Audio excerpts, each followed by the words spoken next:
Et moi, je suis avec vous ce soir pour passer une heure et demie ensemble, parler des secteurs, parler d'immobilier, d'investissement, comme on aime le faire. On se retrouve jeudi une heure et demie ensemble pour parler immobilier, kiffer ensemble.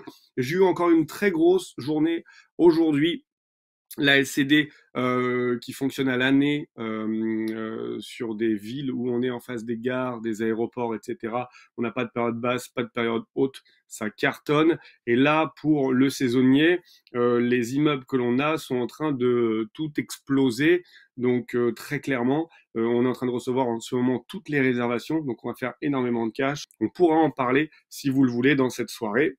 Ce sont des mois où on fait facilement par nuit entre 1500 et 2000 euros juste sur la partie LCD, partie balnéaire. Voilà, donc c'est pour nous des grosses périodes sur lesquelles on n'est pas plus monopolisé puisqu'on a aussi une conciergerie qui s'occupe de ça. C'est parfait. Alors, au sommaire de ce soir, on va parler de beaucoup de choses. Je vais vous écouter également, puisque vous allez avoir, à mon avis, encore beaucoup de questions. On va parler du choix du secteur, pourquoi il est si important, et je vais vous parler d'un de mes exemples qui m'est arrivé, parce que j'ai pas tout le temps gagné de l'argent dans l'immobilier, ça m'est arrivé d'en perdre une fois, et je vais vous en parler ce soir. Donc, les résultats d'un bon secteur, vous êtes nombreux, hein, on fait de plus en plus, et c'est un produit qui plaît énormément, de coaching 90 jours. Encore aujourd'hui, j'étais en coaching, je le saurai encore demain.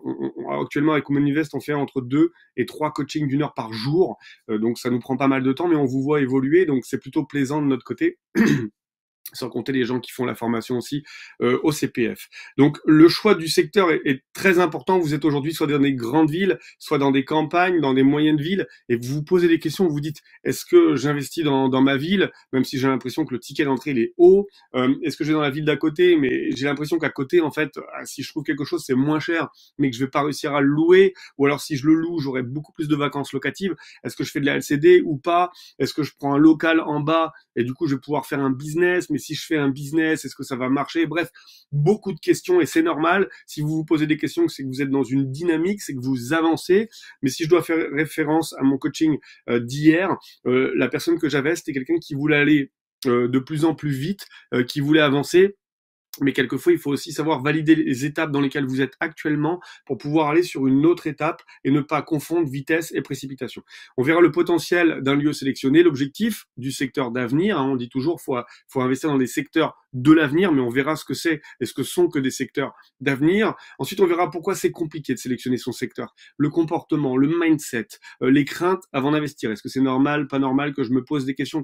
Quelles questions je me pose? Comment trouver les réponses? On verra votre comportement d'investisseur, comment il doit être fait, comment vous allez devoir travailler, pourquoi c'est nécessaire que vous vous trompiez, que vous preniez du recul, que vous n'ayez pas l'impression d'avancer et pourtant vous êtes en train d'acquérir beaucoup d'expérience.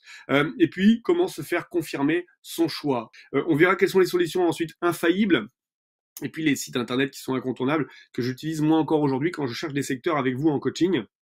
On va regarder tout ça. Ce sont des sites gratuits. On verra la méthodologie et puis la suite pour passer à l'action. Alors avant tout, pour toutes les personnes qui ne nous connaissent pas, parce que je vois que vous êtes très nombreux ce soir à vous connecter, donc il y a pas mal de gens qui ne nous connaissent pas. Il faut savoir que Maud et moi, nous sommes un couple d'investisseurs et on est spécialisé dans les immeubles de rapport. C'est-à-dire qu'aujourd'hui, on a beaucoup d'immeubles de rapport. L'idée, c'était de diluer notre risque.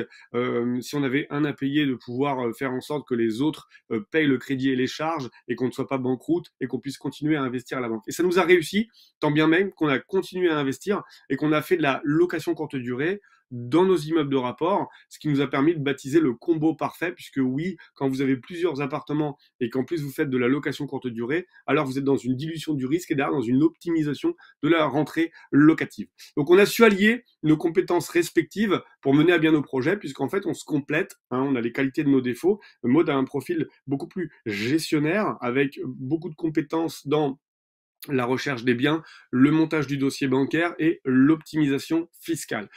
Toute la partie administrative est gérée par Maud pour les déclarations de biens, pour toutes les taxes que l'on paye, pour toutes les déclarations. C'est elle qui suit également j'allais dire l'URSSAF, c'est elle, mais ça c'est sur la partie business. Toutes les parties de la CAF, hein, parce que vous le savez, chaque mois, on a des locataires sur lesquels on touche la CAF et les montants peuvent changer. Donc, elle s'occupe de toute cette partie-là.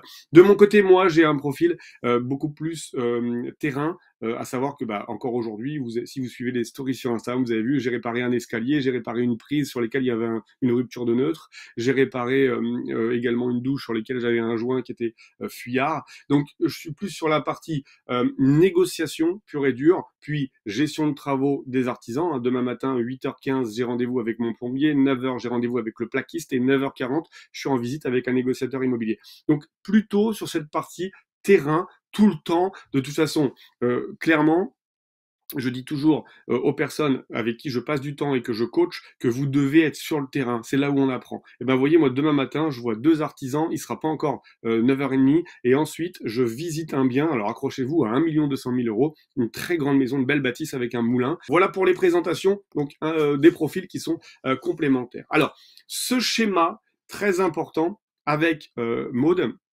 on a réfléchi beaucoup et on s'est dit comment on peut faire pour gagner notre liberté financière grâce à l'immobilier, 2, avoir une capacité de toujours investir, 3, pouvoir se passer des banques. Waouh, le schéma il est quand même fou. C'est-à-dire qu'à un moment donné, on s'est quand même dit comment on va faire pour faire en sorte d'avoir suffisamment de ronds pour investir, que nos investissements soient payés par nos locataires et qui nous dégagent du cash, qu'avec ce cash, on puisse continuer à investir et qu'à un moment donné, on ait suffisamment de trésorerie pour pouvoir lever des fonds et se passer de la banque. Alors, ce schéma, il est comme ceci, c'est-à-dire que l'on a ici plusieurs biens dans des SCI. Ces biens dans des SCI sont bénéficiaires, donc on remonte tout notre argent ici dans une société civile, donc une SC, c'est une holding plus communément présentée, et puis on a créé des business ici qui nous permettent également de pouvoir faire remonter des bénéfices. Donc notre rôle à nous, c'est de faire en sorte que nos biens soient de plus en plus rentables pour pouvoir remonter le cash, nos business soient de plus en plus rentables et surtout de plus en plus nombreux. Tout cet argent vient remonter dans la SC et la SC, elle a plusieurs rôles. Déjà, le premier rôle, c'est de nous payer à nous, c'est-à-dire qu'à travers une convention de prestation et une convention de trésorerie, chaque mois, je touche un bulletin de salaire de ma société, donc de ma SC. Donc chaque mois, parce que je fais des travaux, parce que je donne des conférences, parce que je suis les artisans, parce que je développe les réseaux sociaux, donc je réponds à ma convention et alors ma holding va pouvoir facturer chacune de mes sociétés qui sont en bas et elle va donc toucher de l'argent. C'est comme ça que ça marche. C'est-à-dire que la holding qui est ici, elle va dire attention, la SCI Laurent, on t'a prêté Laurent Boutillier pendant 2 jours ce mois-ci. Laurent Boutillier, il vaut 500 € par jour. Tu nous dois donc 1000 € plus 10%, puisqu'il y a toujours dans une transaction une marge. Tu nous dois 1100 € pour pouvoir utiliser Laurent pendant 2 jours. La SCI ici va remonter 1100 €, elle paye sa facture et Laurent va toucher un salaire de la holding sur tout ce qu'il a fait sur le mois. Voilà, donc moi, ça me permet de gagner de l'argent, d'avoir un salaire grâce à mes activités et également d'être protégé, d'avoir une assurance, une mutuelle qui me permet, si j'avais un accident, de pouvoir subvenir à mes besoins. Tout l'argent qui va monter ici va donc nous permettre de nous payer, vous l'avez compris, et surtout de pouvoir continuer à investir. C'est-à-dire que tout l'argent qui est ici, si j'ai des SCI qui font beaucoup de bénéfices et des sociétés qui font également beaucoup de bénéfices, tout cet argent va remonter et va nous permettre de pouvoir aller contracter un nouveau prêt à la banque, mais en ayant l'argent. Et c'est beaucoup plus facile. Si demain, vous remontez 100 000, 100 000, 100 000, 100 000 ici, et que vous vous retrouvez avec 500 000 ici, et que vous allez à la banque et vous dites bonjour, j'ai besoin de 500 000, mais j'ai déjà 500 000, à quelles conditions vous me prêtez? Vous allez pouvoir du coup, cette fois-ci, choisir les conditions et regarder quel organisme bancaire vous allez choisir. Donc vous inversez la donne. La deuxième chose, c'est que nous, aujourd'hui, et c'est comme ça que vous devez voir les choses. Vous avez aujourd'hui des besoins qui font que quand vous faites vos estimations, vous vous dites, bah moi j'ai besoin de 2 000 euros par mois, ou 3 000 euros par mois, ou 4 000 euros par mois, parce que j'ai 500 euros pour ma voiture, 100 euros pour l'assurance, j'ai 300 euros de gasoil par mois, j'ai tant pour manger, j'ai tant, et du coup il me faut ça. Quand vous êtes sur ce schéma, en fait, la voiture est payée par la société, l'assurance par la société, le gasoil par la société, le repas par la société, les déplacements par la société. Donc, vous avez besoin de beaucoup moins d'argent que ce que vous aviez besoin auparavant. Donc, ici, nous, on est rémunéré par notre boîte et on a la capacité de pouvoir, grâce à nos sociétés, parce qu'on travaille pour elles, avoir l'intégralité de ce qu'on a besoin qui est payé. Une autre chose qui est intéressante, c'est que si je voulais, moi, Laurent Boutillier, acheter une résidence principale, ma SC pourrait me faire un prêt Institut Persona et, c'est-à-dire qu'elle pourrait très bien dire, si j'ai 500 euros dans le pot, elle pourrait dire, je prête à Laurent Boutillier 500 000 euros pour qu'il se fasse construire une maison pour lui. Et Laurent Boutillier s'engage à rembourser l'ASC avec un petit intérêt chaque mois pendant une durée déterminée. Donc, autre avantage par rapport à une SAS, cet essai va pouvoir nous prêter en nom personnel. Voilà, donc ça c'est le schéma qu'on a mis à jour. Alors c'est un schéma sur lequel on vient vraiment beaucoup plus en détail quand on est en coaching, pour les gens qui font partie notamment du mastermind, mais je souhaitais vous le montrer pour toutes les personnes qui ne me connaissent pas, de façon à ce que vous puissiez voir comment aujourd'hui on a articulé notre schéma et vous faire comprendre que ce n'est pas que l'immobilier qui nous fait vivre, que nos business qui nous fait vivre, c'est le tout qui fait l'ensemble. Alors, je voulais vous parler du coup d'un schéma qui s'est passé en 2008. À l'époque, je remarque un corps de ferme qui faisait 160 mètres carrés au sol et je décide de le diviser en 3 appartements dans un village de 350 habitants. Il était à peu près à 30 minutes de l'autoroute, il n'y avait pas d'internet, il n'y avait pas de grande ville à moins de 30 minutes de route. Le terrain, il faisait 1250 mètres carrés et on pouvait le diviser également. Donc vous voyez que sur le papier, en fait, j'avais quelque chose qui était très intéressant, puisque j'avais la capacité de me dire que si j'achetais, je pouvais diviser, et du coup, je pouvais gagner de l'argent grâce à ce terrain. Donc, à l'époque, on agit sur un coup de cœur. C'est là où je voulais en venir. Et c'est là où c'est important de savoir qu'on est des investisseurs immobiliers avant tout, et on n'est pas des acquéreurs immobiliers. C'est ce qui fait la différence. Et l'affect ne doit pas rentrer dans le choix de ce que vous allez faire aujourd'hui, en vous disant ouais la maison elle est vraiment très belle, c'est un style ancien, j'adore les persiennes, la maison elle est bien dimensionnée. C'est pas ça qui nous intéresse quand on fait de l'investissement immobilier. Et là, à l'époque, on était plus attaché en fait sur l'endroit, la petite mare avec les canards, l'aspect tranquillité, etc. Donc, on cherche en fait et on décide de rénover le corps de ferme et finalement d'y mettre notre résidence principale parce qu'on est tellement en fait attaché au fait que ce soit un petit village qui soit sympa, c'est le calme, etc., qu'on oublie le projet locatif et on fait notre résidence principale. Le coût des travaux étant le même que dans une ville à fort potentiel, c'est-à-dire que si demain vous souhaitez faire une chambre, une salle de bain et faire intervenir un plaquiste, un plombier, le tarif sera exactement le même que vous soyez en pleine campagne, que vous soyez en pleine ville. Donc là, pour le coup, c'était exactement le même prix alors qu'on était en pleine cambrousse et qu'il n'y avait rien à faire. Donc, on a payé 359 000 euros pour démolir et rebâtir le corps de fer. Donc le projet au total, ça nous a coûté 359 000 et que des matériaux nobles de qualité. VMC double flux, puits canadien, chauffage géothermie, plancher chauffant, rez-de-chaussée à l'étage, ballon thermodynamique, toit cathédrale sur plus de 25 mètres carrés, escalier en voûte sarrasine, baignoire intégrée dans le sol au rez-de-chaussée, salle de bain, elle faisait pas loin de 22 mètres carrés avec une douche à l'italienne et 2 pommeaux de douche intégrés, double vasque. Bref, on avait un super truc. En septembre 2017, on a dû vendre ce bien qui était classé B sur le DPE. Je l'ai vendu 205 000 euros net vendeur.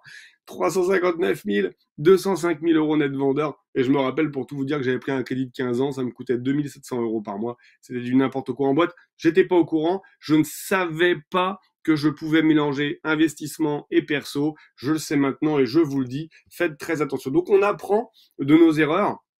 C'est la première chose que je vais vous dire ce soir, c'est que si vous ne faites rien, effectivement, il vous arrivera rien, mais je peux vous raconter beaucoup de choses aussi qui me sont arrivées, qui se sont très très bien passées. Je peux vous raconter très vite. Une fois, j'achète un local j'y mets mon entreprise, ensuite je vends mon entreprise et la personne qui la rachète, elle décède. Donc l'entreprise, j'avais plus de locataires et j'ai une entreprise de location qui vient me voir et qui me dit bonjour, j'ai quelqu'un qui est intéressé par votre local. Je dis je cherche pas à le vendre ce local. Il me dit je pense qu'au prix qu'on va vous proposer, vous allez souhaiter vendre. Je dis ah bon, je dis écoutez, dites-moi, j'avais acheté 400 000 euros le local et c'était un Leclerc qui voulait faire le Leclerc Drive qui se porte acquéreur pour mon local. Il me faut une offre à 520 000 euros. Il s'était passé à peine 2 ans et demi et je fais 120 000 euros de bénéfices, donc j'ai vendu et j'ai pris mes bénéfices. Donc vous voyez, si j'avais pas acheté, je n'aurais pas eu ces 120 000 euros. Et ben voilà, encore une fois, quand on fait rien, il nous arrive rien. Mais l'idée, c'est d'apprendre de ses erreurs. Donc un coup de cœur, ça permet souvent d'améliorer son confort personnel, mais c'est pas compatible avec une forte rentabilité à court ou moyen terme. Donc on évite le coup de cœur. Donc moi, tous les coachings que je fais ou toutes les annonces que je reçois en me disant regarde Laurent, t'as vu c'est top, l'immeuble il a l'air joli. Honnêtement, moi j'aime beaucoup comme ça avec des grosses briques, on s'en fout, on juge de la rentabilité, on achète des mètres carrés, on est des loueurs, est-ce qu'il y a du déficit? Oui, non, est-ce que je peux louer en meublé? Je suis en LMNP, en LMP, je suis en SCI là-dessus, qu'est-ce que je fais? C'est ça qui m'intéresse. Dans l'investissement, c'est ça que l'on regarde, et pas savoir si c'est des petites ardoises d'Angers sur le toit, et comme je préfère les ardoises aux tuiles, eh ben je vais acheter celui-ci, c'est pas ça. Donc une étude du secteur, la calculatrice, elle ne ment pas, et elle doit être la seule juge et prise de vos décisions. D'ailleurs, la calculatrice, normalement, elle est impartiale. C'est pas à vous de trafiquer les calculs. C'est vrai que si aujourd'hui vous faites de la LCD, si aujourd'hui vous faites de la colocation, tous vos projets seront rentables sur le papier. Si je le loue 30 jours dans le mois en LCD, si je le loue à 3 ou 4 ou 5 personnes le même appartement, forcément que c'est rentable. Mais ça, c'est de l'optimisation de location. Mais alors du coup, où est-ce qu'on va investir? Puisque l'analyse, elle doit être faite en amont. Où est-ce que je vais pouvoir aller mettre mes billes? La photo que vous voyez en arrière-plan, c'est un immeuble qu'on a acheté plein centre du village. C'est un village, mais plein centre. On est face à la mer, la mer elle est à cet endroit-là, elle est 100 mètres, même pas 50 mètres juste ici. Et ben là, celui-ci d'immeuble, il est saisonnier. C'est-à-dire que de avril à octobre, on cartonne et de novembre à mars, on loue une dizaine de nuits par mois. Par contre, on arrive sur juillet-août à faire même du surbooking. On loue 32, 33, 34, 35 nuits. Comment on fait? Posez-moi la question et je vous l'expliquerai. Donc, le secteur, on en a plusieurs. Déjà, on peut regarder si on a dans les prévisions des géants qui peuvent arriver, comme Sarenza, Amazon, ça va créer de l'emploi, il y aura une explosion de la demande locative. La dernière fois, on a fait investir un client dans un village où on sait que Danone va agrandir et il prévoit 300 postes supplémentaires. 300 postes supplémentaires, il va nous falloir du studio, du T2, du T3, forcément. Là, on est à 250 mètres de l'usine, donc on a toutes les commodités, forcément, il faut être là. Et on va mettre du meublé, parce qu'on sait qu'il y aura des gens qui seront mutés, on a des gens qui vont arriver tout de suite, il faudra qu'ils aient un appartement à disposition, et on sera là. Et on va faire du meublé, on louera 20% plus cher que le prix du nu, et du coup on va pouvoir se retrouver comme ça, et fiscalement ce sera peut-être intéressant. On va surveiller également tous les regroupements de villages, les duplications des réseaux de communication. Quand la fibre elle arrive dans un village, forcément les gens qui veulent télétravailler, ça va être intéressant pour eux de venir. Si vous investissez dans un village où tout est en edge, ça va être compliqué pour les gens de pouvoir travailler. Ils vont venir et ils vont repartir. Et vous allez devoir gérer un très gros turnover. L'amélioration des services scolaires, si vous arrivez dans un village qui est regroupé avec un autre village, vous allez avoir forcément les bénéfices de la grosse ville, donc les transports en commun pour les enfants. Et quand vous avez un transport en commun qui passe, c'est comme si vous vous rapprochiez de l'école. Et pour des familles, ça va être intéressant. Création des équipements urbains, puisque forcément, quand on est en regroupement de villes, on a beaucoup plus de monde qui vient. Vous allez avoir des foot soccer, vous allez avoir des terrains de boules, vous allez avoir des terrains pour le skate, pour la trottinette, et ça va faire arriver beaucoup de jeunes également. En secteur numéro 2, on va vérifier les lots arrière et les divisions de parcelles. En secteur numéro 3, liaison de TGV, arrivée du tram, Grand Paris. Et cette fois-ci, on sera sur des villes où on a besoin d'un effort d'épargne au démarrage et on sera sur une ville qui sera patrimoniale. Donc vous devez prendre une longueur d'avance et devenir les gagnants de demain. Les gagnants d'aujourd'hui sont les personnes qui ont investi il y a 15-20 ans dans le secteur où vous faites vos recherches. C'est-à-dire que si aujourd'hui vous achetez et que le mec, il vend et que ça fait 15 ans qu'il a acheté, c'est lui qui fait une affaire. Donc allez vous positionner dans un endroit différent, là où il était lui il y a 15 ans. Moi, aujourd'hui, je suis dans une ville de 60 000 habitants, où si je dois vendre, je vends des biens qui ont pris 200, 300, 400, 500 000 euros de plus-value. Parce que j'ai fait des travaux, parce que j'ai divisé, parce qu'il s'est passé 15 ans entre-temps, où l'immobilier a pris pas mal de plus-value. Et parce que j'ai fait le dos rond. Parce que j'ai acheté en 2001, j'ai attendu, il s'est passé des crises comme en 2008-2009, où tout le monde m'expliquait que mon patrimoine immobilier, il valait plus rien. Alors, virtuellement, il valait moins que ce qu'il valait, mais il suffisait juste d'attendre. Donc moi, un job où il faut attendre et je suis payé pour, ça me va. Qui va vous payer aujourd'hui en vous disant plus vous attendez, plus vous gagnez de l'argent? Personne. Il n'y a que l'immobilier qui permet ça. Et en partie, la bourse. Mais on est quand même dans une activité aujourd'hui où vous mettez vos billes. Si vous n'êtes pas très intelligent, vous les mettez à 20 ans. À 40 ans, tout est remboursé. Vous les remettez à 40 ans. À 60 ans, tout est remboursé. À 60 ans, vous avez donc peut-être deux biens, deux immeubles, imaginons, qui génèrent 2 fois 2000 euros de rentrée locative, soit 4000 euros arrivés à la retraite. Où est la complication là-dedans? La complication, c'est que les gens se disent aujourd'hui, moi je veux bien investir, par contre je veux gagner de l'argent demain. Je veux bien mettre mes billes, mais je veux que dans 6 mois être rentier. L'immobilier, c'est une course de fond sur lequel aujourd'hui, comme les taux sont bas et comme on a des tickets d'entrée sur lesquels on peut tirer un petit peu, on a la capacité avec des différés de prêt de faire de la trésorerie et de faire du cash flow. Oui, mais l'immobilier se joue dans le temps. La réalité de l'immobilier, c'est pas la cerise, c'est-à-dire le cash flow, mais c'est le gâteau, c'est-à-dire quand vous avez payé votre dette à la banque. Si vous investissez 200 000 et que vous louez à 2 000 euros par mois, 200 000, c'est 1 000 euros par mois pendant 20 ans. Une fois que j'ai mis mes charges, à savoir la taxe foncière, la PNO, toutes mes assurances, mes travaux courants d'entretien, etc., je vais peut-être en avoir pour 1 500 euros. 1 500, 2 000, il me reste 500 par mois. Ça, c'est la cerise. Une fois que j'ai passé mes 20 ans et que mon locataire ou mes locataires ont payé mon appartement, il me restera plus 500, mais 1 500 euros par mois. 1 500 euros par mois au bout de 20 ans, je refais l'opération, j'ai bien mes 3 000 à la fin. Vous voyez? Donc, clairement, l'immobilier, c'est pas compliqué pourvu qu'on soit patient. Et toute une question de patience. Moi, je vois beaucoup de gens qui me disent, je veux du cash flow. Je veux vivre de l'immobilier. Ok. Donc là, j'ai fait une affaire, je vais la revendre. Comme ça, je fais du cash. Ben, c'est pas compatible. Tu m'as pas dit que tu voulais faire un business, tu m'as dit que tu voulais faire de l'immobilier. Si tu achètes de l'immobilier aujourd'hui et que tu le vends dans 3 mois, tu fais du business, pas de l'immobilier. Parce que tu es en train de valoriser un bien, tu as peut-être fait des travaux, tout, ok, je suis d'accord avec toi, on est d'accord. Mais du coup, si tu le revends 3 mois après, c'est juste que tu cherches à faire une plus-value, pas vivre de l'immobilier. Moi, aujourd'hui, je vis de l'immobilier parce que j'ai des biens qui ont plusieurs années. Et parce que j'ai attendu tout ce temps, aujourd'hui, fait que bah, je gagne de l'argent. Et plus j'attends, plus je gagne. Et plus je décide d'attendre, et plus je décide de gagner. Et à un moment donné, effectivement, si j'ai envie d'acter ma plus-value, je vends. Pourquoi? Parce que je sais que je ne pourrais pas gagner plus. L'immobilier, on le vend quand on sait qu'on ne peut pas gagner plus. Si aujourd'hui, moi, j'ai un immeuble de rapport avec 5 logements à l'intérieur, sur ces 5 logements, j'ai tout optimisé, c'est-à-dire que j'ai fait de la LCD, j'ai mis une conciergerie, je sais que j'ai déjà 3, 4, 5 bilans, et je sais combien il fait, à ce moment-là, je peux le vendre. Par contre, si j'ai un bien aujourd'hui, je suis en train de le rénover, j'ai 2 apparts de louer, j'en ai 3 qui sont encore disponibles, j'ai encore un peu de travaux, et je cherche à le vendre, celui qui fait une affaire, c'est celui qui va acheter, c'est pas moi. Parce qu'il va appliquer tellement de décotes que je vais baisser mon prix, sinon je ne vendrai pas, et il va pouvoir lui faire les travaux, créer du déficit foncier, payer moins d'impôts et avoir de la rentrée locative. Tout s'explique, c'est aussi simple que ça. Donc plus vous êtes patient, plus vous investissez tôt, plus vous investissez fort, et plus vous gagnez de l'argent. C'est uniquement ça l'immobilier. Le potentiel du lieu sélectionné. Les chiffres parlent d'eux-mêmes. Sur le potentiel, on peut opter en achat-revente. Et pour cela, on sera plutôt sur une grande surface ou du foncier. On peut partir sur de la location courte durée dans les secteurs.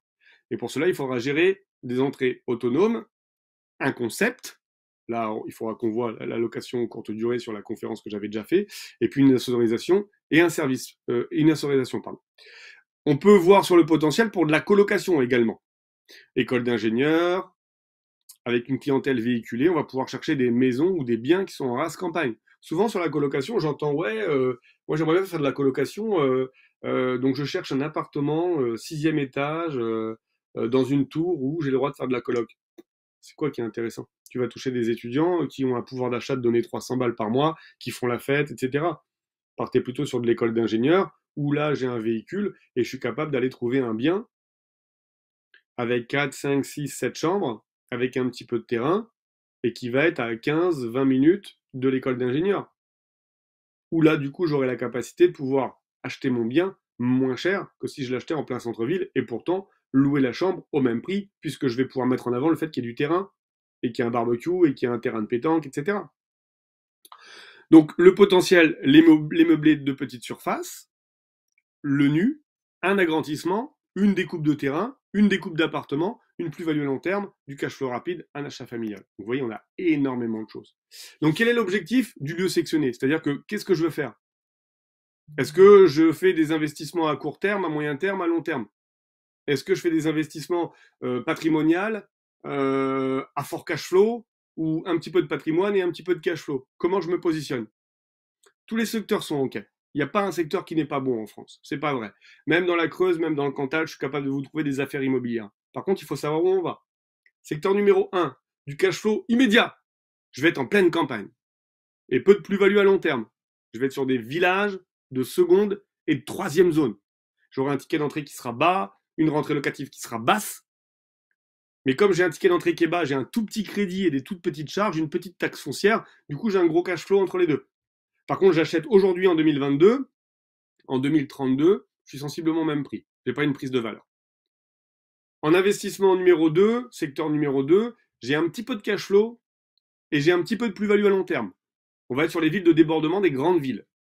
Des villes de 30, 40, 50, 60, jusqu'à 100 000 habitants. Où là, on sait que le ticket d'entrée est moyen, mais qu'on a encore une capacité de faire un petit peu de cash flow. Et qu'au fur et à mesure du temps, on va prendre entre 0,5 et 1% par an de prise de valeur du bien. Donc dans 10 ans, j'aurais pris entre 5 et 10% de la valeur de mon bien. Si j'achète à 200 000, dans 10 ans, je pourrais revendre à 220 000 sur ce bien et j'aurais fait du cash flow tous les mois. Et puis, en secteur numéro 3, cette fois-ci, je ne fais pas du tout de cash flow. Je suis même sur un effort d'épargne. Je suis sur des villes qui sont beaucoup plus importantes. Des villes qui sont très demandées, où il y a plus de demandes que d'offres. Dès que vous avez un bien, tout le monde se bat pour l'avoir.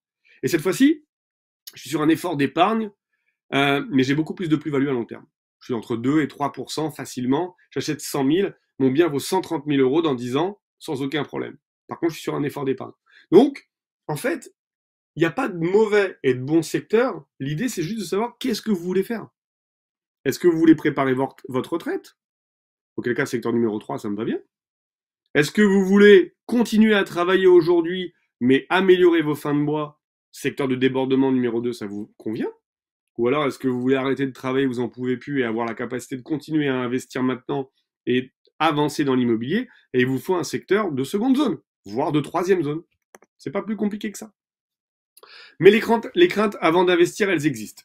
C'est-à-dire que aujourd'hui, on se pose beaucoup de questions. Le secteur, il n'est pas intéressant, on le voit ici. Les biens, ils sont surévalués. Je suis sur le bon coin, PAP, je regarde, comme là, hein, je vous ai dit, je reçois des messages, là, je vois, on a l'offre. On était à 188 000, la cliente elle veut à 170, il contre-propose à 174, 188, 174. Le mec qui a un budget à 180 et qui voit un bien à 188, s'il l'appelle pas, il se dit c'est trop cher. Alors qu'en fait, il sort à 174. D'ailleurs, moi, j'ai plein de clients qui me disent ouais, je souhaiterais vendre mon bien à 250 000 euros. Je dis, ah ouais, vous l'avez fait évaluer par un professionnel? Non, mais j'ai vu sur le Bon Coin qu'il y avait des biens sensiblement comme le mien à 250. Ah ouais? Mais vous croyez que le prix qui est affiché sur l'annonce, c'est le prix de la transaction? Parce qu'à 250 000, il est peut-être resté pendant 8 mois et à la fin, il a reçu une offre à 234 et il est parti. Vous voulez pas que je vous l'estime, votre bien? Donc les biens sont surévalués de ce que vous voyez quand vous êtes au chiottes et que vous regardez le Bon Coin. Mais c'est pas la référence, c'est pas ce qui se fait. Allez sur la centrale pour trouver une voiture et croyez vraiment que c'est le prix indiqué, le prix de la transaction. Personne ne le connaît, le prix de la transaction. La concurrence, elle est trop rude. J'entends beaucoup ça aussi. Ouais, c'est compliqué, je t'ai visité un bien, j'ai même pas le temps d'y aller, il est déjà vendu. Ok. C'est donc que tu es dans un endroit où il y a plus de demandes que d'offres, sors. C'est que du coup, le mec n'a pas vendu son bien, il s'est fait acheter. Il l'aurait mis 5 000 euros de plus, il l'aurait peut-être même vendu. Donc sors. C'est lui qui gagne de l'argent, pas toi. Si vous commencez à faire la queue dans l'escalier pour visiter, vous n'êtes pas en position de force. Allez ailleurs. Quand il s'agit d'investir, j'entends. Hein.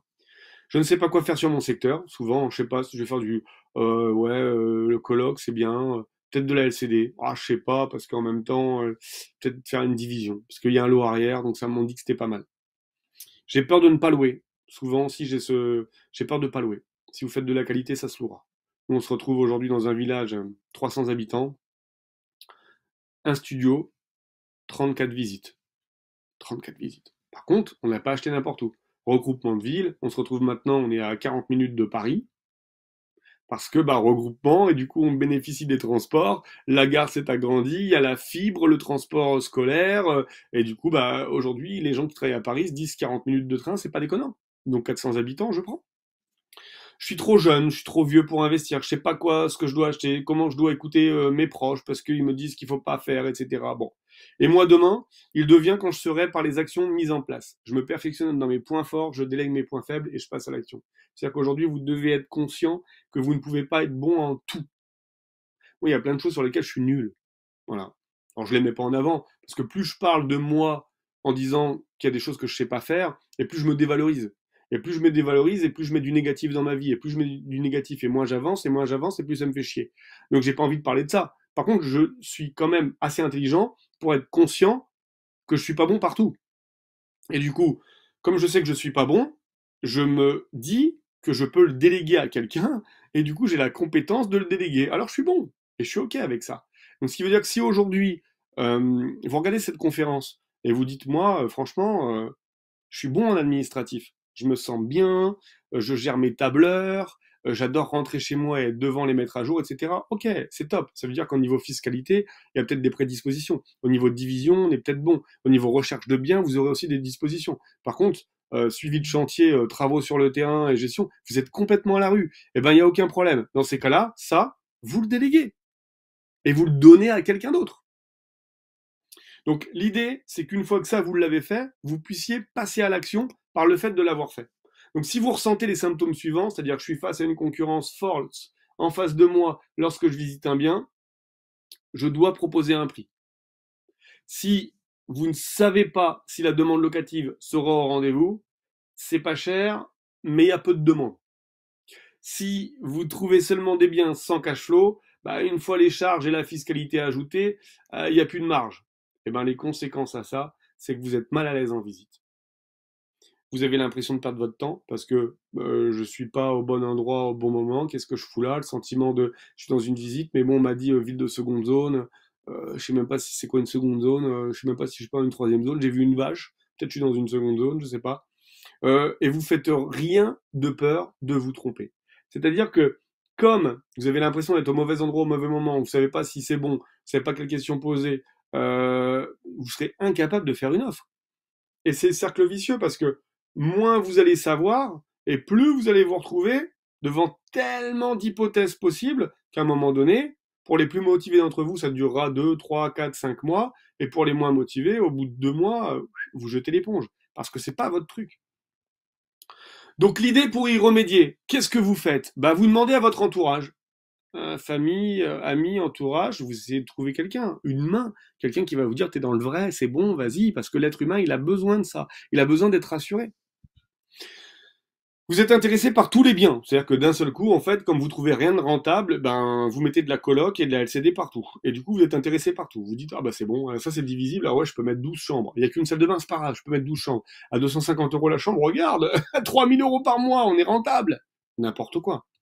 Vous regardez les autres et vous commentez. Parce que quand vous avancez pas, vous êtes en mode rage, et tout ce qui se passe devant vous, vous vous dites, putain, c'est pas possible, pourquoi il arrive et pas moi, et machin, et ceci et cela. De toute façon, aujourd'hui, si vous êtes dans cet état, et que vous regardez quelque chose, et que vous le dénigrez, c'est qu'en fait, vous n'avez pas l'impression d'avancer. Si vous arrivez à regarder quelque chose aujourd'hui en disant, ça c'est top, c'est ce que je veux faire, si vous avez un mindset qui est suffisamment ouvert pour pouvoir le faire. Moi, je le vois souvent, hein, quand je suis dans des périodes assez up de ma vie, je regarde un reportage, je me dis, putain, c'est top, faut que je le fasse, c'est génial, etc. Je peux regarder. Et quand je suis dans des moments un peu down, je regarde quelqu'un qui réussit, je me dis, c'est n'importe quoi, mais bon, ça va foirer, etc. Donc, je sais à quel moment et comment je me situe par rapport à mon comportement. Et je me connais. Je suis OK avec ça. C'est-à-dire que je me dis, OK, Laurent, c'est pas bien, mais comme tu le penses, c'est que tu es à ce moment-là de ta vie et il faut que tu bosses. Il faut que tu ailles chercher. Il faut que tu te remettes en question. La remise en question journalière, elle est pas bonne. Hein. Si tu te remets en question à chaque fois que tu vis un truc, il n'y a aucun intérêt à ça. C'est pas constructif. Si par contre, au bout d'un mois, 2 mois, 3 mois, tu cherches, tu bosses, tu travailles et que tu n'y arrives pas, là, une remise en question est nécessaire. Et pour le peu que tu sois OK avec ça et que tu veuilles bien te faire aider, si tu trouves quelqu'un autre que ton entourage qui est là pour te protéger, qui te donne pas des bons conseils, qui te donne juste les conseils qu'il aimerait pour que tu te sentes mieux, qui sont pas forcément les bons. Hier, on a fait un coaching. En face de nous, on avait une nana qui était très émue, beaucoup d'émotions. Je m'arrête là parce qu'après c'est confidentiel sur les coachings. Mais en tout cas, ce qui est sûr, c'est qu'on était là pour faire prendre conscience. Et à plusieurs reprises, je lui ai dit, OK, c'est pas ce que tu as envie d'entendre, mais c'est la vérité. Donc, si tu veux avancer, il faut aussi qu'il y ait quelqu'un qui soit pas de ton entourage, qui soit pas proche de toi, qui n'ait pas de sentiments amoureux par rapport à toi, et qui te dise, voilà ce que je pense, voilà la situation, voilà où t'en es. Donc, si c'est un coup de pied au cul qu'il te faut, on te met un coup de pied au cul. Si c'est une direction qu'il faut te donner, on te donne une nouvelle direction. Mais en tout cas, on sait te dire si c'est bon ou pas bon, si c'est mauvais ou si on y va. Et oubliez l'entourage, oubliez tous les biens sont intéressants, oubliez tous les secteurs sont OK par rapport à votre objectif, et oubliez de regarder les autres parce que les autres ont toujours la fâcheuse tendance de montrer ce qu'ils réussissent et d'omettre ce qu'ils ne réussissent pas. Tout le monde est comme ça. Par contre, moi, je peux vous dire que je fais beaucoup de coaching, je vois beaucoup de gens qui investissent, je vois même des gens qui ont déjà 2, 3, 4 millions de patrimoine qui sont en erreur, j'ai des gens qui ont plusieurs dizaines d'appartements qui ne sortent pas de cash flow parce que la stratégie n'était pas bonne. Alors, ils montrent 10, 15, 20 biens parce que ça fait bien, mais quand on regarde les chiffres, on est à perte. OK? Donc, dites stop à tout ça. L'idée, c'est pas de... encore une fois, l'immobilier, c'est pas la course, c'est pas qui va arriver le premier. Il n'y a pas de premier, en fait, dans l'immobilier. La dernière fois, je suis parti courir et j'avais devant moi des gens, en fait, qui couraient aussi. Et mon réflexe, c'était de dire, vas-y, il faut que je cours plus vite, il faut que je les rattrape, il faut que je les double. C'est un réflexe. J'ai envie d'être devant. Pourquoi? Une fois que je suis devant, qu'est-ce qui va se passer? En fait, j'ai pas les éléments. Parce que moi, ça faisait déjà 6 kilomètres que j'étais en train de courir. Ça tombe, les gens qui étaient devant, ils couraient plus vite, juste parce que ça faisait 300 mètres qu'ils venaient de partir. Et du coup, ils étaient frais. Et moi, j'étais fatigué. Et c'était complètement ridicule de vouloir aller plus vite qu'eux. La deuxième chose, c'est que moi, j'étais parti pour 7 kilomètres. Donc, il m'en restait un. Donc, j'étais à 90% de mon parcours. Eux, ils sont peut-être partis pour 3 kilomètres. Donc, en fait, il leur reste plus que 80% de leur parcours. Donc, si je me retrouve devant et que je les ai doublés parce que j'ai voulu aller vite et qu'ils me redoublent juste après parce qu'ils sont plus frais, pareil, je n'ai pas d'intérêt. Donc, chacun sa course, en fait. Je ne peux pas me comparer à eux parce que je les connais pas. Idem dans l'immobilier. Vous regardez des gens qui sont sur les réseaux et ils postent un truc. Vous regardez, vous dites, putain, oh, les boules, j'aimerais trop, etc. Vous connaissez les coulisses? Vous savez qu'en fait, il a acheté avec une autre personne et que l'autre personne est associée à 90% et que c'est à elle. Vous savez qu'en fait, il a acheté avec un associé et que l'associé, il s'est barré, il veut plus rien faire et qu'ils font 50-50, il est obligé de faire des travaux et à la fin, il faut qu'il paye. Vous savez qu'en fait, le truc, c'est pas lui qui fait de la sous-location. Vous savez qu'en fait, vous ne savez rien de cette personne-là. La seule personne que vous connaissez, c'est vous. Donc faites en sorte que vous vous entendiez bien avec vous-même. Alors l'idée là-dedans, c'est où acheter. Parce que l'idée, c'est de valider un secteur pour investir, mais où est-ce qu'on achète? On a parlé des secteurs 1, 2, 3, etc. Nous, aujourd'hui, par rapport au secteur, on utilise beaucoup Mappy. En fait, on est dans un pays où on a le meilleur réseau autoroutier d'Europe. Le meilleur réseau autoroutier d'Europe. Ce qui veut dire que les gens aujourd'hui sont capables de faire 10, 15, 20 minutes en voiture par des axes autoroutiers et du coup de faire 20, 30, 40, 50 kilomètres. Je me rappelle une fois avec Maud, on était parti à Zanzibar et elle me dit j'ai réservé 3 hôtels et d'un hôtel à l'autre il y avait 10 kilomètres. Donc why not? Je me dis on réserve le taxi et on y va. Le lendemain matin, on prend le taxi à 10h du matin et je dis au taxi on arrive dans combien de temps? Et le mec il me dit prochain on arrive dans 2 heures, 2 heures et demie. On est à 10 kilomètres. Il me dit oui, 2 heures, 2 heures et demie. Et je dis ben pourquoi? On est à 10 kilomètres. Et j'ai compris tout de suite. Hein. Première route, on arrive comme ça. Et on avait fait 100 mètres en peut-être 2 minutes. Parce qu'en fait, le réseau n'était pas bon. Et qu'il fallait passer par contourner tout le village, alors qu'en fait, on était juste en face, limite, on aurait pu aller à pied, que ça aurait été plus facile. Donc, en France, on a un réseau autoroutier qui est très bien fait.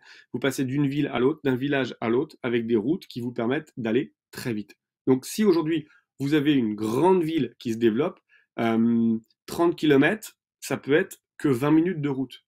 Et les gens sont OK pour faire 20 minutes de route le matin et le soir. Il n'y a pas de problème. Si j'avais un mauvais réseau autoroutier, 20 minutes, je ferais peut-être que 10 km. Donc n'ayez pas peur de partir à 30, 40 km pourvu que vous soyez desservi par une autoroute.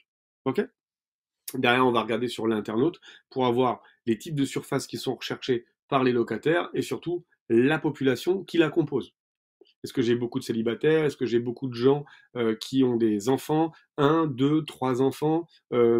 C'est important pour moi pour savoir si je vais mettre un F2, un F3, un F4, si je pars sur du meublé, sur du nu. C'est très important. Je vais utiliser également AirDNA pour les gens qui veulent faire de la location courte durée. On va prendre un exemple. C'est un exemple que j'avais pris la fois dernière, je vous l'ai ressorti. On est des vendeurs de mètres carrés, nous, hein, et des loueurs de mètres carrés. Donc, en premier lieu, on va regarder ce qui nous intéresse, c'est la surface. Ici, j'ai 116 mètres carrés. Et ces 116 mètres carrés sont divisés en deux appartements distincts.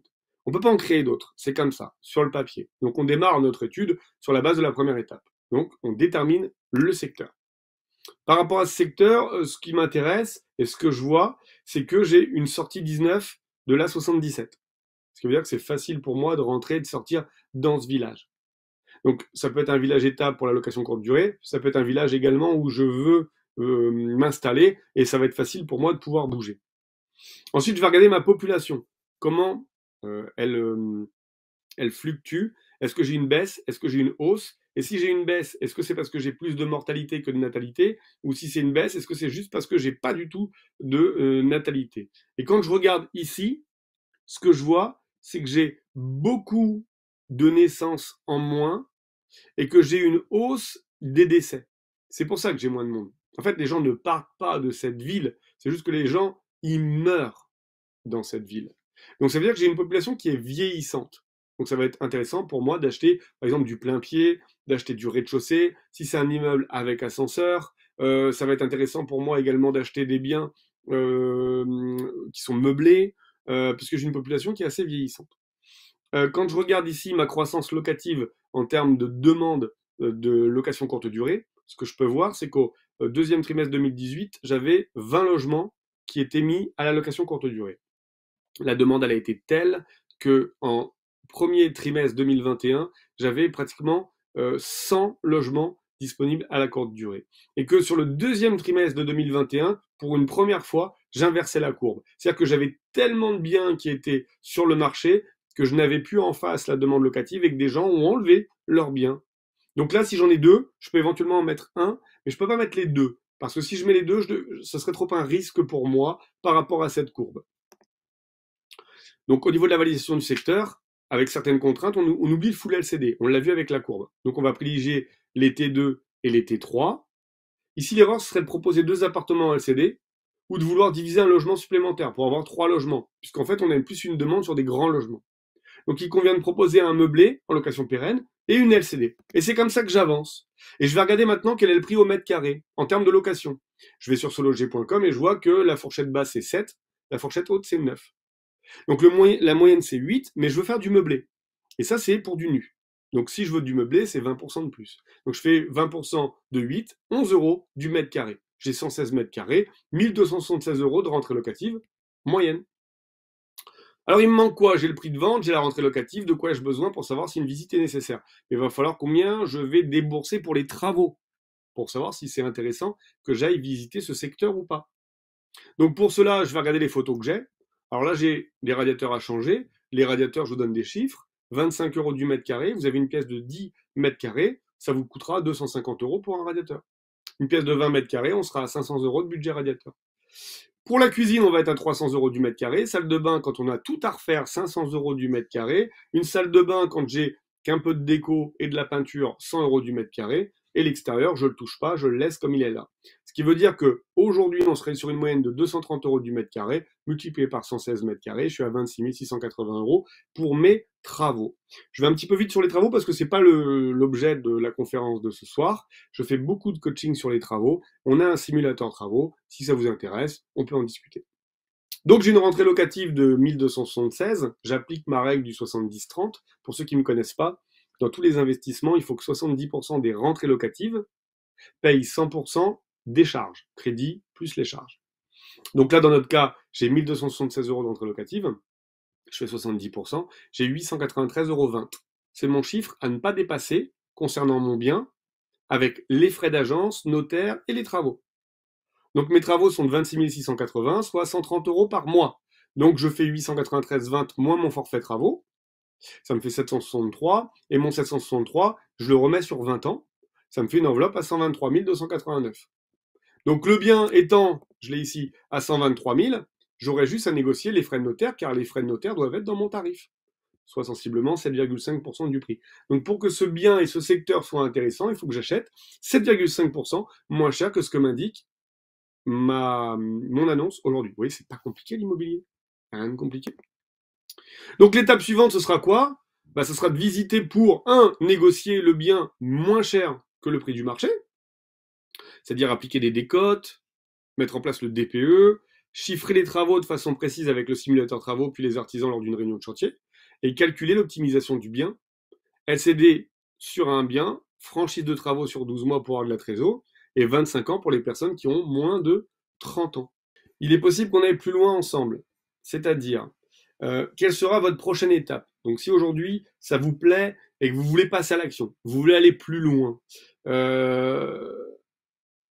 on peut vous proposer de vous accompagner dès maintenant. C'est-à-dire qu'aujourd'hui, on propose plusieurs choses, plusieurs formules qui vous permettent de pouvoir vous aussi acheter, investir dans des biens où vous avez du cash. Et surtout d'être accompagné par des gens qui parlent la même langue que vous, puisqu'ils font la même chose. Hein. Et aujourd'hui, on a la possibilité de pouvoir vous présenter une formation complète qui est composée de 15 modules. 15 modules, et je vais vous parler du détail ici. Sur le premier module, on a comment mettre en place les fondations solides pour mener à bien le projet. Donc là, l'idée, c'est par où commencer, définir votre profil. On l'a vu tout à l'heure, hein, vous avez vu un secteur numéro 1, 2, 3. Si encore aujourd'hui vous cherchez, vous dites, ok, j'ai compris les secteurs, mais moi je dois aller où? Moi j'ai envie de faire du cash, j'ai envie d'avoir une meilleure retraite, je veux arrêter de travailler, je veux tout ça en même temps. L'idée, c'est par où commencer. Donc là, ça va être de définir votre profil.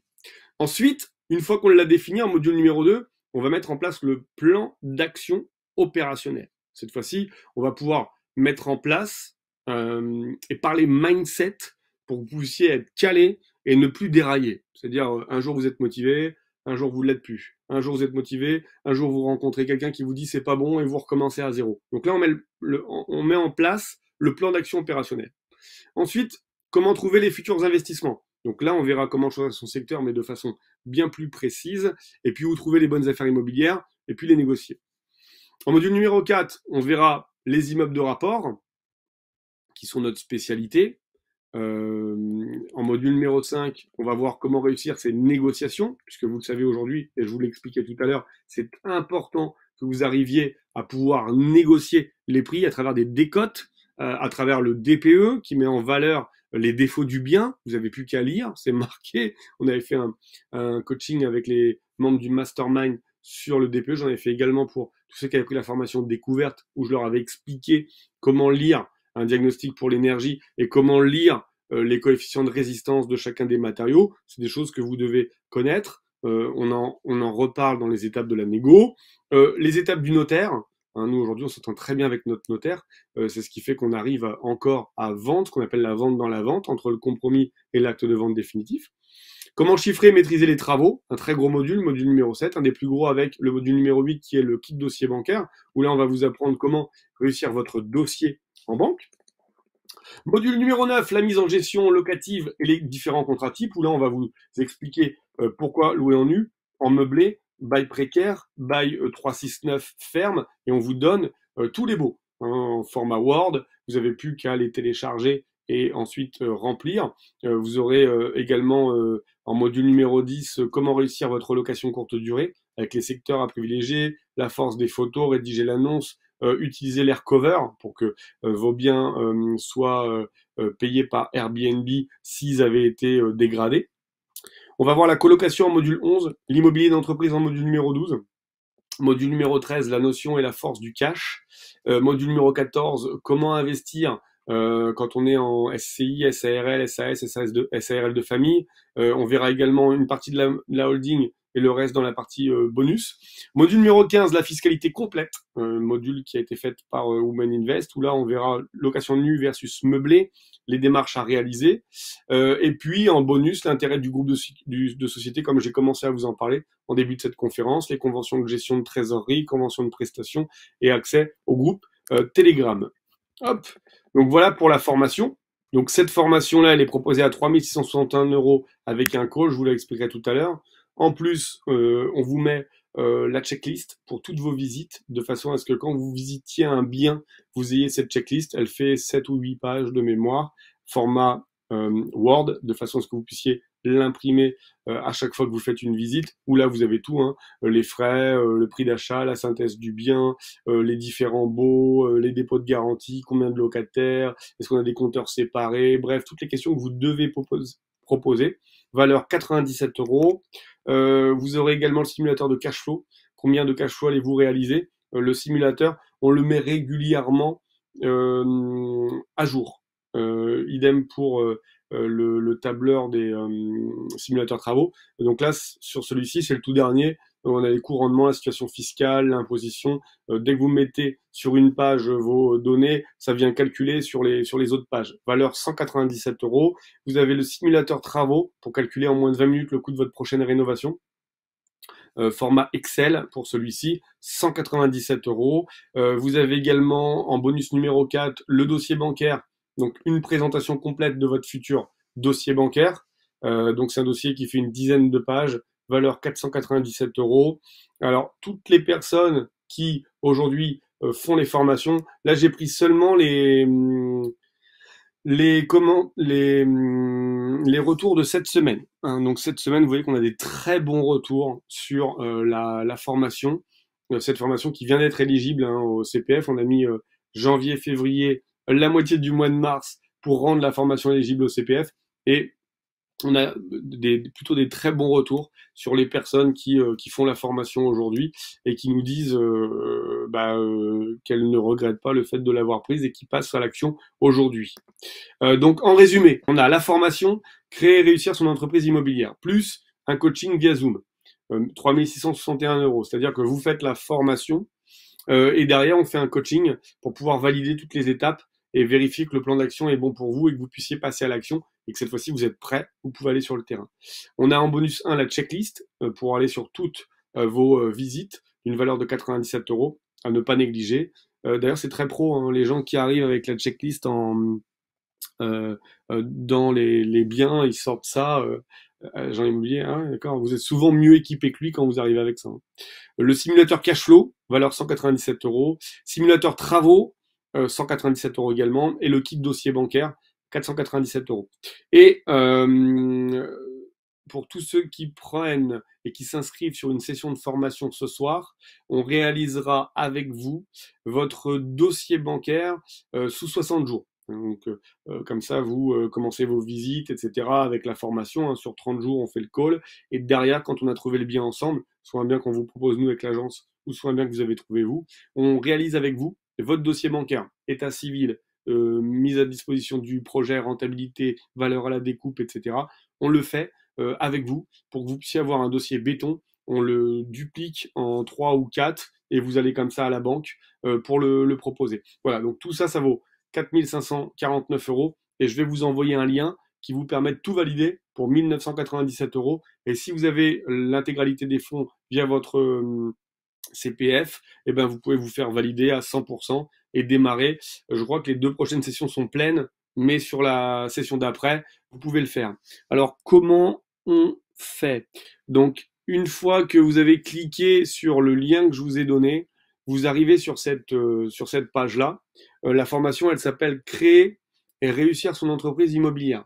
Par Consulting ML, c'est une de nos sociétés. C'est une SAS. OK? Si c'est pas ça que vous avez trouvé, c'est que vous n'êtes pas chez nous. Le prix de la formation, donc 1 997 € avec tous les bonus que je viens de vous expliquer ce soir. Si vous avez que 1 000 €, par exemple, comment ça fonctionne? Vous avez que 1 000 €, mais vous voulez absolument faire la formation, le call, le dossier sous 60 jours, la checklist, le kit dossier bancaire, vous avez que 1 000 €, et ben vous prenez 1 000 € et vous faites le reste en paiement sur le site internet, 997 €. Si vous avez que 1 500, ben vous payez 497 et le reste est pris en charge. Et si vous avez 3 000 euros de CPF, j'en ai beaucoup qui ont des 3 000 de CPF, et ben ce sera 3 000 moins 1997 et il vous restera 1 003 euros pour acheter autre chose et vous former toujours. La formation, elle n'est pas valable seulement 30 jours, ok? C'est des sessions de 30 jours, c'est-à-dire que vous avez 30 jours pour faire votre formation. Mais parce qu'après on a le call ensemble. Et au-delà des 30 jours, la formation, elle est pour vous. C'est-à-dire que votre identifiant et votre mot de passe, ils continuent.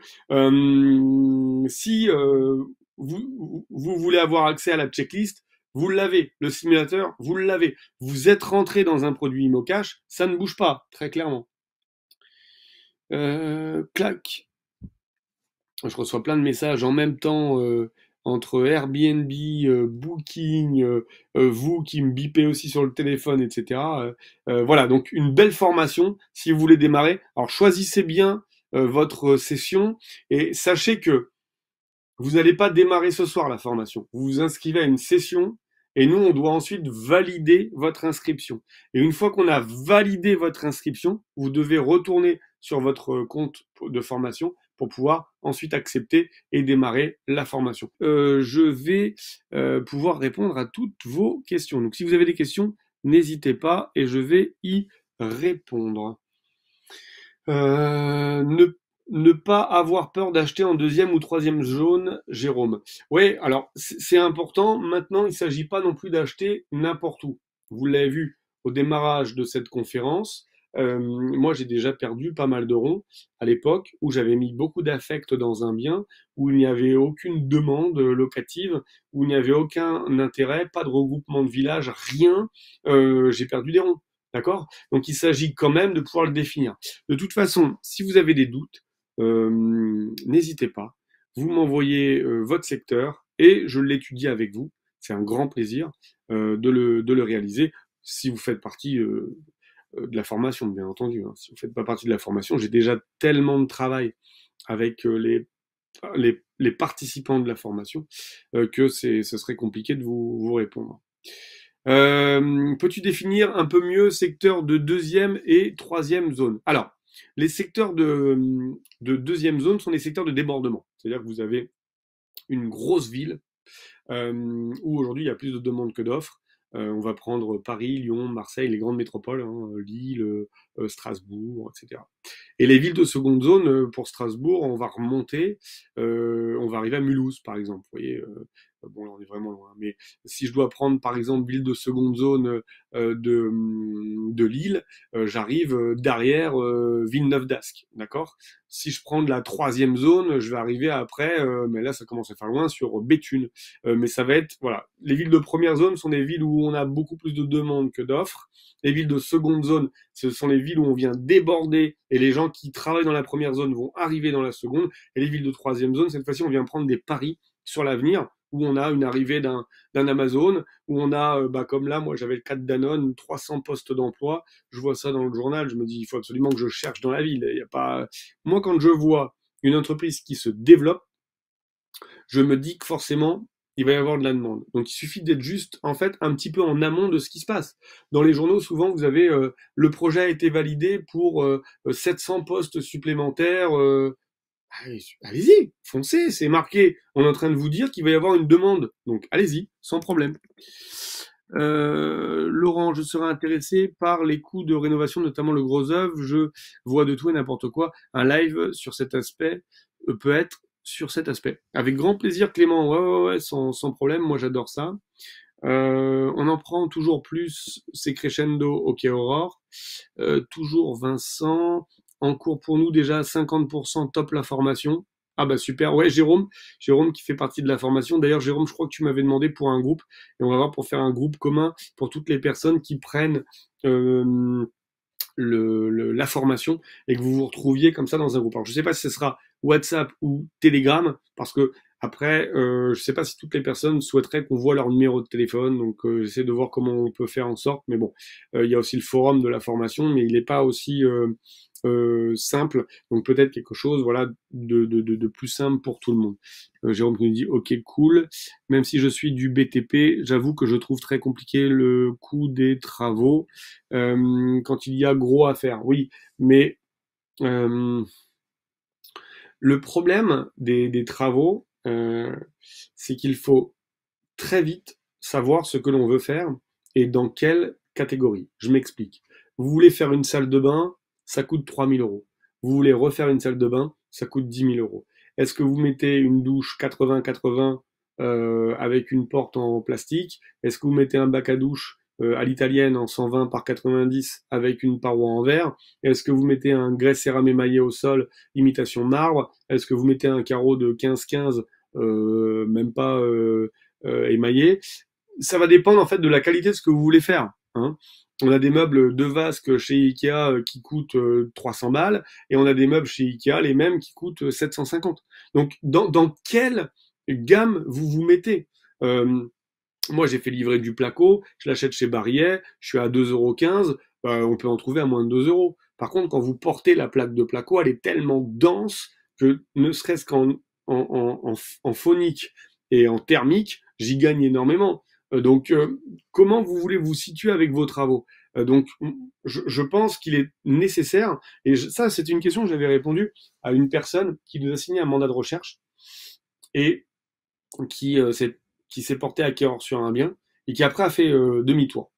Il me dit oh, Laurent, les travaux, ça va être trop compliqué, etc.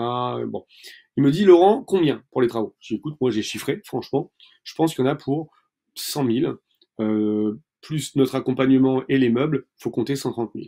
Voilà. Il me dit ah ok. Et du coup, est-ce que je pourrais en avoir pour moins ou pas? Je dis bien sûr, on peut même en avoir pour 80 000. Il n'y a aucun problème. Par contre, derrière, l'isolant qui sera sous le parquet, ce ne sera pas un isolant qui sera phonique et acoustique. La salle de bain, les mitigeurs, ça va être des mitigeurs Brico-Dépôt à 40 euros, qu'il va falloir changer dans 3 ans. Le ballon d'eau chaude, ça va être une résistance qui va être immergée, qu'il faudra changer dans 4 ans au mieux. Le groupe de sécurité sera en plastique et pas en laiton, donc l'année prochaine tu le changes. Voilà, ça va dépendre comment vous voyez votre rénovation en fait. Dans les matériaux, on a des matériaux qui sont tendance, on a des matériaux qui sont costauds et des matériaux qui sont consommables.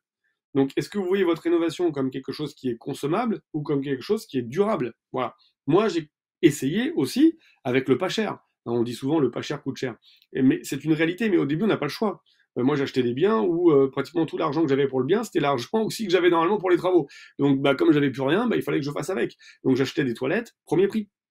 Et quelle est la différence entre un toilette à 49 euros et un toilette à 120 euros? C'est que le toilette à 120 euros, il y a un revêtement qui fait que quand tu tires la chasse d'eau, au bout d'un an et demi ou au bout de 2 ans, t'as pas de traces jaunes à l'endroit des toilettes. Alors que de l'autre côté, tu l'as pas le revêtement et du coup, tu fais de la trace et tu es obligé de laver comme tu peux, frotter ou éventuellement au pire mettre de l'acide pour nettoyer tes chiottes et au bout de 3 mois, c'est revenu pareil. Et pourtant, on parle d'un chiotte. Voilà. Quelle est la différence entre un toilette à 140 ou 150 euros et un toilette à 50 euros? C'est la qualité du matériau. C'est la qualité de la chasse d'eau. La chasse d'eau qui est d'un côté un tiers, 2 tiers, qui va pas se gripper à la moindre manipulation. Donc tout rentre en compte. Si vous faites de la plomberie et que vous demandez une plomberie en cuivre et une plomberie en PVC, ce sera pas le même prix. Moi demain j'ai mon plombier qui démarre, je ne veux pas de PER. Donc il me fait tout en cuivre. Donc demain j'aurai une installation en cuivre. Par contre, je peux vous dire que quand je ne serai plus sur cette terre, les gens pourront encore prendre des douches, pourront encore aller aux toilettes, et du coup, je mise sur le long terme. Ce qui veut dire que quand je vais vendre mon immeuble, qu'est-ce que je vais mettre en avant? Pas le fait qu'il y ait des appartements, etc. Oui, ça c'est sûr. La rentabilité, d'accord. La qualité des matériaux. Quand on va visiter le bien, je vais leur dire voilà, vous avez vu que c'était un ballon d'eau chaude de Dietrich, d'accord? Vous avez vu que aujourd'hui les toilettes sont des toilettes encastrées. Et vous avez vu la marque Jacob Delafont sur les toilettes. Vous avez vu et je vais pouvoir mettre comme ça en avant la qualité des matériaux, la qualité du matos qui est à l'intérieur de l'appartement. Bonsoir, merci beaucoup pour ce webinaire. Ma question est d'ordre pratique. Comment trouver un prestataire de service pour le ménage en LCD en campagne? Idem pour un poseur de cuisine. Y a-t-il des sites à privilégier? Alors, pour poser la cuisine, moi, c'est mon plombier. Mon plombier, il me prend 500 euros pour monter une petite cuisine, un évier, 4 modules bas et 4 modules hauts, avec un plan de travail, etc. Et 750 euros pour une cuisine un peu plus grande avec 2 colonnes de plus d'un côté. Voilà. Donc mon plombier, il se déplace partout, que je sois à la ville, à la campagne, il a un très grand secteur. Hein, il travaille partout. Ils sont deux et puis ils bougent. Et puis pour les prestataires de services ménage en LCD en campagne, moi j'utilise des auto-entrepreneurs. Donc ils sont capables de se déplacer, ils sont véhiculés. Après, si vous les choisissez loin, ils vous feront payer un forfait de déplacement. Donc attention avec ça. Mais moi je sais qu'aujourd'hui j'ai des logements qui sont en campagne et les gens habitent dans la même campagne ou juste à côté. Et donc sont capables. Il faut savoir aussi que dans les campagnes, on a quelquefois un petit peu de chômage et les gens sont prêts à prendre un numéro auto-entrepreneur pour faire du ménage qui est payé à 32 euros la prestation jusqu'à 70 mètres carrés. J'espère que cette conférence vous a plu en tout cas. Quant à nous, on se dit à très vite pour de prochains lives et de prochains webinaires. J'espère que vous avez encore apprécié. C'était un réel plaisir pour moi de vous retrouver, même si j'étais ce soir tout seul. C'est pas pareil. Je préfère être avec ma chérie, mais c'est comme ça. Je vous souhaite une très bonne soirée à vous tous et je vous dis à bientôt. Ciao, ciao.